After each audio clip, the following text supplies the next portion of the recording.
अटल बिहारी वाजपेयी विरोधी पक्षात असताना त्यांची आमसभेमध्ये, संयुक्त राष्ट्राच्या आमसभेमध्ये त्यांनी त्यांची वाखाणणी केलेली होती. कारण त्यांनी भारताची बाजू या ठिकाणी आंतरराष्ट्रीय स्तरावर, जे संयुक्त राष्ट्र ही जागतिक व्यासपीठ समजलं जातं, त्या स्तरावर अनेक प्रश्नांची उकल त्यांनी या ठिकाणी केलेली होती.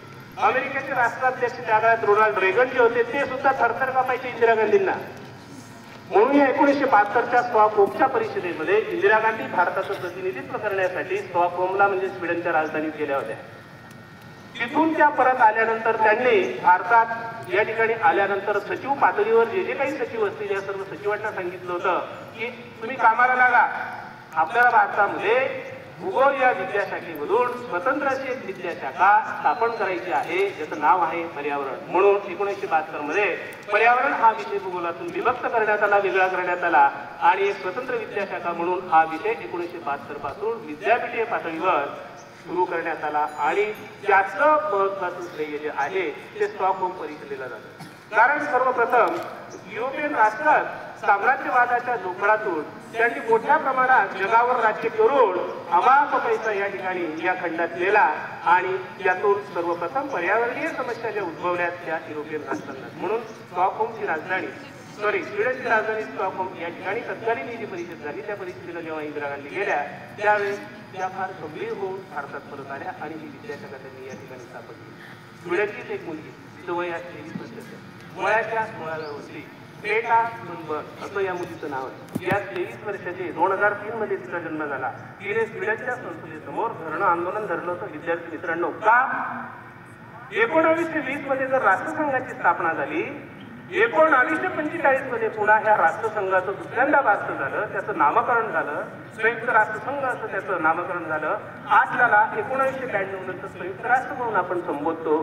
तर मग 1920 मध्ये ही आंतरराष्ट्रीय संघटना स्थापन केल्यानंतर या आंतरराष्ट्रीय संघटनेचे 193 असलेले देश किंवा सभासद राष्ट्र यांनी आजपर्यंत आमच्यासाठी काय केलं?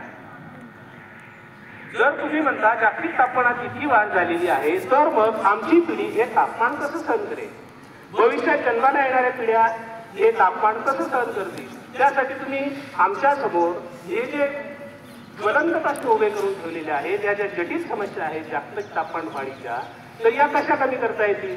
त्यासाठी काय उपाययोजना करता येईल? हेच प्रश्न तिने संयुक्त राष्ट्रांना विचारले होते, सभासद राष्ट्रांना, प्रतिनिधींना. म्हणजे आज ही एक फार मोठी पर्यावरणीय तज्ञ म्हणून ओळखली जाते आणि फार मोठं काम आहे तिचं या ठिकाणी. 2018-19 मध्ये आंतरराष्ट्रीय परिषद जागतिक हवामानाच्या संदर्भात संयुक्त राष्ट्रांमध्ये ज्यावेळेस झाली त्यावेळेस त्यांनी या परिषदेला आमसभेमध्ये संबोधित केलं होतं. विद्यार्थी मित्रांनो, खऱ्या अर्थाने आपल्याला या ठिकाणी जागतिक स्तरावर, महाराष्ट्र पातळीवर, राष्ट्रीय पातळीवर हा जो दिवस आहे, हा दिवस आपल्याला साजरा करायचा आहे. त्यासाठी 22 एप्रिल ते 1 मे पर्यंत विविध स्तरांवर स्थानिक स्वराज्य संस्था असतील, शाळा असतील, महाविद्यालय असतील. महाराष्ट्रातही आज महाराष्ट्राचे पर्यावरण मंत्री एकनाथजी शिंदे हे या कार्यक्रमाचं उद्घाटन पवई तलावाच्या स्वच्छतेपासून करणार आहेत.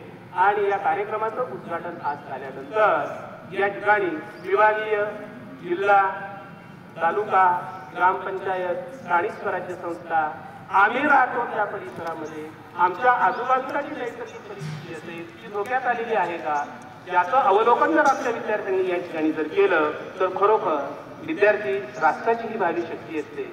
मुलांनाच जर मुळात या समस्यांची जर जाणीव झाली तर मुलं निश्चितच हिरिरीने या ठिकाणी सहभाग घेतात आणि ते पुढे येतात आणि स्वतः आपल्या एखाद्या NGO चालवणारा एखादा विद्यार्थी त्या ठिकाणी निर्माण होईल. आणि या ठिकाणी आपण किती मनोगत या ठिकाणी व्यक्त केलं तर आजच्या या दिवसाचं औचित्य साधून आम्हाला काय करायचंय?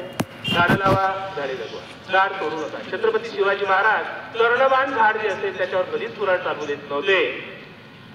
संत तुकारामांनी आम्हाला त्यांच्या अभंगातून एवढा मोठा या ठिकाणी संदेश दिलेला आहे. झाड जर तोडायचं असेल तर ते झाड जीर्ण असेल, पोकलेलं असेल तेच झाड तोडा असा महाराजांचा आदेश असायचा आणि तेच झाड तोडलं जायचं. आपण आज काय करतो याचा विचार आपण आत्मचिंतन आणि अंतर्मुख होऊन जरूर करायचा आहे. आपण पैशासाठी कोणतंही झाड तोडतोय आणि सामूहिक बांधावर शेतकरी हा झाड ठेवायलाच तयार नाही. कारण का? ते झाड वादाचं कारण ठरतं. अरे पण तुम्ही हा विचार करा, वाद बाजूला ठेवा, परंतु जे झाड तुम्हाला निवारा देतं पक्ष्यांना, बसलेल्या झाडावर घरटं बांधतात. ध्वनीची तीव्रता कमी होते, कारण झाड असेल तर तो ध्वनी झाडावर जाऊन आढळतो आणि त्याचा कर्कश जो ध्वनी आहे तो ध्वनी त्या ठिकाणी कमी होतो. आपल्या परिसरातील ज्या नद्या असतील त्या नद्या आपल्याला स्वच्छ करायच्या आहे. जैविक खतांचा वापर शेतकऱ्यांना वाढवायचा आहे की जेणेकरून रासायनिक खतांचा वापर आपल्याला कसा कधी करता येईल. यासाठी पर्यावरण बचाव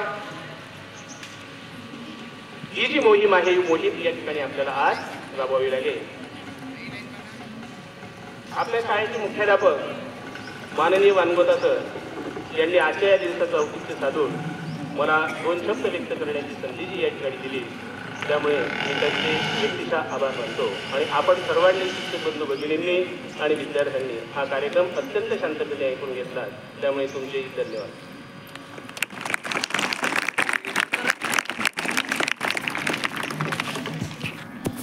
धन्यवाद महाजन सर.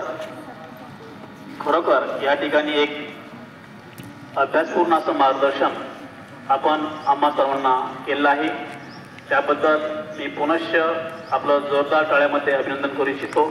सर्व विद्यार्थ्यांनी जोरदार टाळ्यामध्ये अभिनंदन करूया.